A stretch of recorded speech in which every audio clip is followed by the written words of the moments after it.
हिसार के उकलाना के गांव मुगलपुरा के खेतों में खुले में रखी धान की पराली में बिजली के शॉर्ट सर्किट से आग लगने के बाद करीब लाखों रुपए की पराली जलकर राख हो गई। पीड़ित ने सरकार और प्रशासन से आर्थिक सहायता की गुहार लगाई है।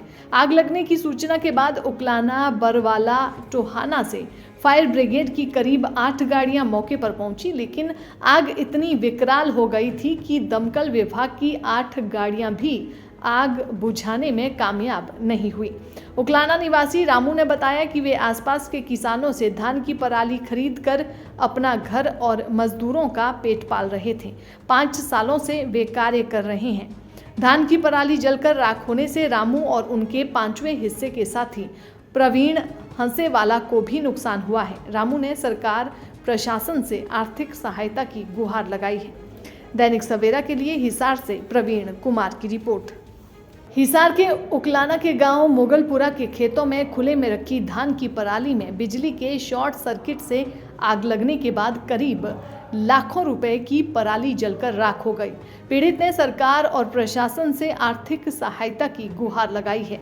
आग लगने की सूचना के बाद उकलाना, बरवाला, टोहाना से फायर ब्रिगेड की करीब 8 गाड़ियां मौके पर पहुंची, लेकिन आग इतनी विकराल हो गई थी कि दमकल विभाग की 8 गाड़ियां भी आग बुझाने में कामयाब नहीं हुई।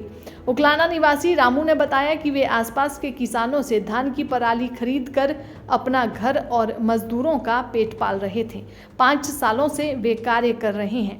धान की पराली जलकर राख होने से रामू और उनके 5वें हिस्से के साथी प्रवीण हंसेवाला को भी नुकसान हुआ है। रामू ने सरकार प्रशासन से आर्थिक सहायता की गुहार लगाई है। दैनिक सवेरा के लिए हिसार से प्रवीण कुमार की रिपोर्ट। हिसार के उकलाना के गांव मुगलपुरा के खेतों में खुले में रखी धान की पराली में बिजली के शॉर्ट सर्किट से आग लगने के बाद करीब लाखों रुपए की पराली जलकर राख हो गई। पीड़ित ने सरकार और प्रशासन से आर्थिक सहायता की गुहार लगाई है।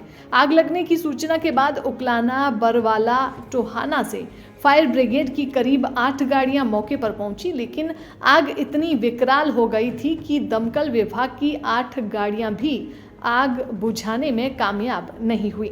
उकलाना निवासी रामू ने बताया कि वे आसपास के किसानों से धान की पराली खरीद कर अपना घर और मजदूरों का पेट पाल रहे थे। 5 सालों से वे कार्य कर रहे हैं। धान की पराली जलकर राख होने से रामू और उनके 5वें हिस्से के साथी प्रवीण हंसेवाला को भी नुकसान हुआ है। रामू ने सरकार प्रशासन से आर्थिक सहायता की गुहार लगाई है। दैनिक सवेरा के लिए हिसार से प्रवीण कुमार की रिपोर्ट।